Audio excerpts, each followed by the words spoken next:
حامیم السجدہ نام۔ اس سورہ کا نام دو لفظوں سے مرکب ہے، ایک حامیم اور دوسرے السجدہ۔ مطلب یہ ہے کہ وہ سورہ جس کا آغاز حامیم سے ہوتا ہے اور جس میں ایک مقام پر آیت سجدہ آئی ہے۔ زمانہ نزول۔ معتبر روایات کی روح سے اس کا زمانہ نزول حضرت حمزہ کے ایمان لانے کے بعد اور حضرت عمر کے ایمان لانے سے پہلے ہے۔ نبی صلی اللہ علیہ وسلم کے قدیم ترین سیرت نگار محمد بن اسحاق نے مشہور تابعی محمد بن کعب القرظی کے حوالے سے یہ قصہ نقل کیا ہے کہ ایک دفعہ قریش کے کچھ سردار مسجد حرام میں محفل جمائے بیٹھے تھے اور مسجد کے ایک دوسرے گوشے میں رسول اللہ صلی اللہ علیہ وسلم تنہا تشریف رکھتے تھے۔ یہ وہ زمانہ تھا جب حضرت حمزہ ایمان لا چکے تھے اور قریش کے لوگ مسلمانوں کی جمعیت میں روز افزوں اضافہ دیکھ دیکھ کر پریشان ہو رہے تھے۔ اس موقع پر عتبہ بن ربیعہ ابو سفیان کے خسر نے سرداران قریش سے کہا کہ صاحبو، اگر آپ لوگ پسند کریں تو میں جا کر محمد صلی اللہ علیہ وسلم سے بات کروں اور ان کے سامنے چند تجویزیں رکھوں، شاید کہ وہ ان میں سے کسی کو مان لیں اور ہم بھی اسے قبول کر لیں اور اس طرح وہ ہماری مخالفت سے باز آ جائیں۔ سب حاضرین نے اس سے اتفاق کیا اور عتبہ اٹھ کر نبی صلی اللہ علیہ وسلم کے پاس جا بیٹھا۔ آپ اس کی طرف متوجہ ہوئے تو اس نے کہا، بھتیجے، تم اپنی قوم میں اپنے نسب اور خاندان کے اعتبار سے جو حیثیت رکھتے ہو وہ تمہیں معلوم ہے، مگر تم اپنی قوم پر ایک بڑی مصیبت لے آئے ہو۔ تم نے جماعت میں تفرقہ ڈال دیا ہے، ساری قوم کو بے وقوف ٹھہرایا، قوم کے دین اور اس کے معبودوں کی برائی کی اور ایسی باتیں کرنے لگے جن کے معنی یہ ہیں کہ ہم سب کے باپ دادا کافر تھے۔ اب ذرا میری بات سنو، میں کچھ تجویزیں تمہارے سامنے رکھتا ہوں، ان پر غور کرو، شاید کہ ان میں سے کسی کو تم قبول کر لو۔ رسول اللہ صلی اللہ علیہ وسلم نے فرمایا، ابو الولید، آپ کہیں، میں سنوں گا۔ اس نے کہا، بھتیجے، یہ کام جو تم نے شروع کیا ہے، اس سے اگر تمہارا مقصد مال حاصل کرنا ہے تو ہم سب مل کر تم کو اتنا کچھ دیے دیتے ہیں کہ تم ہم میں سب سے زیادہ مالدار ہو جاؤ۔ اگر اس سے اپنی بڑائی چاہتے ہو تو ہم تمہیں اپنا سردار بنائے لیتے ہیں، کسی معاملے کا فیصلہ تمہارے بغیر نہ کریں گے۔ اگر بادشاہی چاہتے ہو تو ہم تمہیں اپنا بادشاہ بنا لیتے ہیں، اور اگر تم پر کوئی جن آتا ہے جسے تم خود دفع کرنے پر قادر نہیں ہو تو ہم بہترین اطباء بلواتے ہیں اور اپنے خرچ پر تمہارا علاج کراتے ہیں۔ عتبہ یہ باتیں کرتا رہا اور حضور خاموش سنتے رہے۔ پھر آپ نے فرمایا، ابو الولید، آپ کو جو کچھ کہنا تھا کہہ چکے؟ اس نے کہا، ہاں۔ آپ نے فرمایا، اچھا، اب میری سنو۔ اس کے بعد آپ نے بسم اللہ الرحمن الرحیم پڑھ کر اسی سورت کی تلاوت شروع کی اور عتبہ اپنے دونوں ہاتھ پیچھے زمین پر ٹیکے غور سے سنتا رہا۔ آیت سجدہ آیت 38 پر پہنچ کر آپ نے سجدہ کیا، پھر سر اٹھا کر فرمایا، اے ابو الولید، میرا جواب آپ نے سن لیا، اب آپ جانیں اور آپ کا کام۔ عتبہ اٹھ کر سرداران قریش کی مجلس کی طرف چلا تو لوگوں نے دور سے اس کو دیکھتے ہی کہا، خدا کی قسم، عتبہ کا چہرہ بدلا ہوا ہے، یہ وہ صورت نہیں ہے جسے لے کر یہ گیا تھا۔ پھر جب وہ آ کر بیٹھا تو لوگوں نے کہا، کیا سن آئے؟ اس نے کہا، بخدا، میں نے ایسا کلام سنا کہ کبھی اس سے پہلے نہ سنا تھا۔ خدا کی قسم، نہ یہ شعر ہے، نہ سحر ہے، نہ کہانت۔ اے سرداران قریش، میری بات مانو اور اس شخص کو اس کے حال پر چھوڑ دو۔ میں سمجھتا ہوں کہ یہ کلام کچھ رنگ لا کر رہے گا۔ فرض کرو اگر عرب اس پر غالب آ گئے تو اپنے بھائی کے خلاف ہاتھ اٹھانے سے تم بچ جاؤ گے اور دوسرے اس سے نمٹ لیں گے، لیکن اگر وہ عرب پر غالب آ گیا تو اس کی بادشاہی تمہاری بادشاہی اور اس کی عزت تمہاری عزت ہی ہوگی۔ سرداران قریش اس کی یہ بات سنتے ہی بول اٹھے، ولید کے ابا، آخر اس کا جادو تم پر بھی چل گیا۔ عتبہ نے کہا، میری جو رائے تھی وہ میں نے تمہیں بتا دی، اب تمہارا جو جی چاہے کرتے رہو۔ اس قصے کو متعدد دوسرے محدثین نے حضرت جابر بن عبداللہ سے بھی مختلف طریقوں سے نقل کیا ہے، جن میں تھوڑا بہت لفظی اختلاف ہے۔ ان میں سے بعض روایتوں میں یہ بھی آیا ہے کہ جب حضور تلاوت کرتے ہوئے آیت فَإِنْ أَعْرَضُوا فَقُلْ أَنذَرْتُكُمْ صَاعِقَةً مِثْلَ صَاعِقَةِ عَادٍ وَثَمُودَ، اب اگر یہ لوگ منہ موڑتے ہیں تو ان سے کہہ دو کہ میں تمہیں عاد اور سمود کے عذاب جیسے ایک اچانک ٹوٹ پڑنے والے عذاب سے ڈراتا ہوں۔ پر پہنچے تو عتبہ نے بے اختیار آپ کے منہ پر ہاتھ رکھ دیا اور کہا، خدا کے لیے اپنی قوم پر رحم کرو۔ بعد میں اس نے سرداران قریش کے سامنے اپنے اس فعل کی وجہ یہ بیان کی کہ آپ لوگ جانتے ہیں محمد کی زبان سے جو بات نکلتی ہے پوری ہو کر رہتی ہے، اس لیے میں ڈر گیا کہ کہیں ہم پر عذاب نازل نہ ہو جائے۔ موضوع اور مضمون۔ عتبہ کی اس گفتگو کے جواب میں جو تقریر اللہ تعالی کی طرف سے نازل ہوئی، اس میں ان بیہودہ باتوں کی طرف سرے سے کوئی التفات نہ کیا گیا جو اس نے نبی صلی اللہ علیہ وسلم سے کہی تھی۔ اس لیے جو کچھ اس نے کہا تھا وہ دراصل حضور کی نیت اور آپ کی عقل پر حملہ تھا۔ اس کی ساری باتوں کے پیچھے یہ مفروضہ کام کر رہا تھا کہ حضور کے نبی اور قرآن کے وحی ہونے کا تو بہرحال کوئی امکان نہیں ہے۔ اب لا محالہ آپ کی اس دعوت کا محرک یا تو مال و دولت اور حکومت و اقتدار حاصل کرنے کا جذبہ ہے، یا پھر معاذ اللہ آپ کی عقل میں فتور آ گیا ہے۔ پہلی صورت میں وہ آپ سے سودے بازی کرنا چاہتا تھا، اور دوسری صورت میں یہ کہہ کر آپ کی توہین کر رہا تھا کہ ہم اپنے خرچ پر آپ کی دیوانگی کا علاج کرائے دیتے ہیں۔ ظاہر ہے کہ اس طرح کی بےہودگیوں پر جب مخالفین اتر آئیں تو ایک شریف آدمی کا کام ان کا جواب دینا نہیں ہے، بلکہ اس کا کام یہ ہے کہ ان کو قطعی نظر انداز کر کے اپنی جو بات کہنی ہو کہے۔ عتبہ کی باتوں سے صرف نظر کرتے ہوئے اس سورہ میں اس مخالفت کو موضوع بحث بنایا گیا ہے جو قرآن مجید کی دعوت کو زک دینے کے لیے کفار مکہ کی طرف سے اس وقت انتہائی ہٹ دھرمی اور بد اخلاقی کے ساتھ کی جا رہی تھی۔ وہ نبی صلی اللہ علیہ وسلم سے کہتے تھے، آپ خواہ کچھ کریں ہم آپ کی کوئی بات سن کر نہ دیں گے۔ ہم نے اپنے دلوں پر غلاف چڑھا لیے ہیں، اپنے کان بند کر لیے ہیں، ہمارے اور آپ کے درمیان ایک دیوار حائل ہو گئی ہے جو ہمیں اور آپ کو کبھی نہ ملنے دے گی۔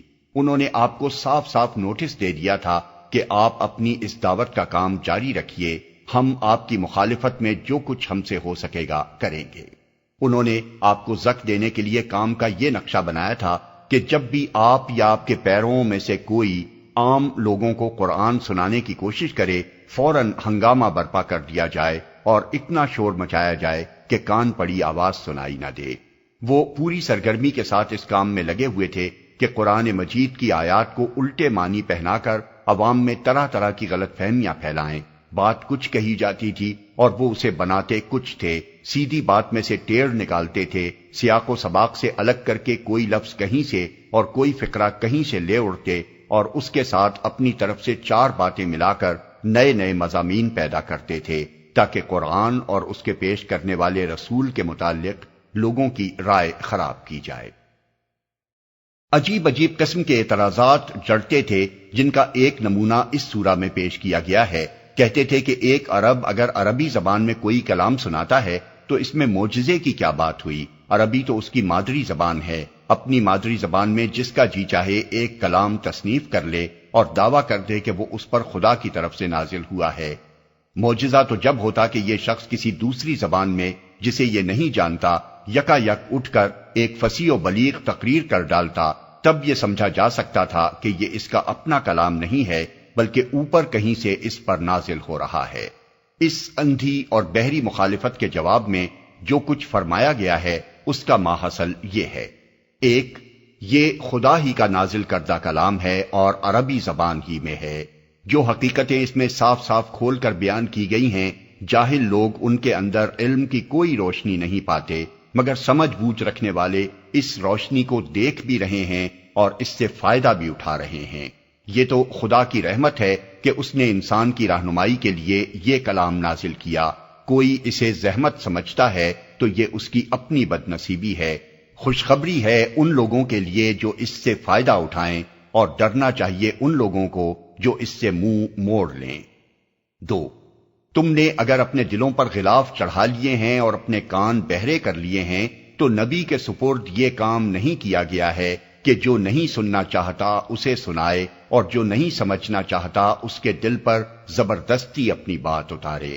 یہ تو تمہارے ہی جیسا ایک انسان ہے، سننے والوں ہی کو سنا سکتا ہے اور سمجھنے والوں ہی کو سمجھا سکتا ہے۔ تین، تم چاہے اپنی آنکھیں اور کان بند کر لو اور اپنے دلوں پر غلاف چڑھا لو، مگر حقیقت یہی ہے کہ تمہارا خدا بس ایک ہی ہے اور تم کسی دوسرے کے بندے نہیں ہو۔ تمہاری ضد سے یہ حقیقت بہرحال نہیں بدل سکتی۔ مان لوگے اور اس کے مطابق اپنا عمل درست کر لوگے تو اپنا ہی بھلا کرو گے، نہ مانو گے تو خود ہی تباہی سے دوچار ہوگے۔ 4، تمہیں کچھ احساس بھی ہے کہ یہ شرک اور کفر تم کس کے ساتھ کر رہے ہو؟ اس خدا کے ساتھ جس نے یہ اتھاہ کائنات بنائی ہے، جو زمین و آسمان کا خالق ہے، جس کی پیدا کی ہوئی برکتوں سے اس زمین میں تم فائدہ اٹھا رہے ہو اور جس کے مہیا کیے ہوئے رزق پر تم پل رہے ہو۔ اس کا شریک تم اس کی حقیر مخلوقات کو بناتے ہو اور سمجھانے کی کوشش کی جاتی ہے تو ضد میں آ کر منہ موڑتے ہو۔ 5، اچھا نہیں مانتے تو خبردار ہو جاؤ کہ تم پر اسی طرح کا عذاب اچانک ٹوٹ پڑنے کے لیے تیار ہے جیسا عاد اور سمود پر آیا تھا، اور یہ عذاب بھی تمہارے جرم کی آخری سزا نہ ہوگا بلکہ آگے میدان حشر کی باز پرس اور جہنم کی آگ ہے۔ 6، بڑا ہی بدقسمت ہے وہ انسان جس کے ساتھ ایسے شیاطین جن و انس لگ جائیں جو اسے ہر طرف ہرا ہی ہرا دکھاتے رہیں، اس کی حماقتوں کو اس کے سامنے خوشنما بنا کر پیش کریں اور اسے کبھی نہ خود صحیح بات سوچنے دیں نہ کسی دوسرے سے سننے دیں۔ اس طرح کے نادان لوگ آج تو یہاں ایک دوسرے کو بڑھاوے چڑھاوے دے رہے ہیں اور ہر ایک دوسرے کی شہ پا کر نہلے پر دہلا مار رہا ہے، مگر قیامت کے روز جب شامت آئے گی تو ان میں سے ہر ایک کہے گا کہ جن لوگوں نے مجھے بہکایا تھا وہ میرے ہاتھ لگ جائیں تو انہیں پاؤں تلے رون ڈالوں۔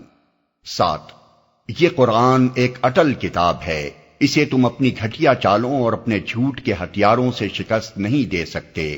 باطل خواہ سامنے سے آئے یا در پردہ اور بالواسطہ حملہ آور ہو، اسے زک دینے میں کبھی کامیاب نہ ہو سکے گا۔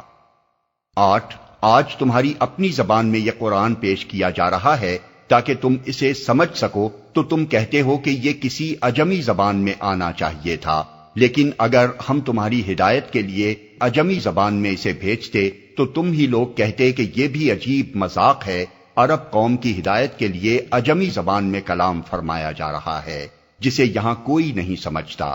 اس کے معنی یہ ہے کہ تمہیں دراصل ہدایت مطلوب ہی نہیں ہے، نہ ماننے کے لیے نت نئے بہانے تراش رہے ہو۔ 9، کبھی تم نے یہ بھی سوچا کہ اگر فی الواقع حقیقت یہی نکلی کہ یہ قرآن خدا کی طرف سے ہے تو اس کا انکار کر کے اور اس کی مخالفت میں اتنی دور تک جا کر تم کس انجام سے دوچار ہوگے؟ 10، آج تم نہیں مان رہے ہو مگر عنقریب تم اپنی آنکھوں سے دیکھ لو گے کہ اس قرآن کی دعوت تمام آفاق پر چھا گئی ہے اور تم خود اس سے مغلوب ہو چکے ہو۔ اس وقت تمہیں پتہ چل جائے گا کہ جو کچھ تم سے کہا جا رہا تھا وہ حق تھا۔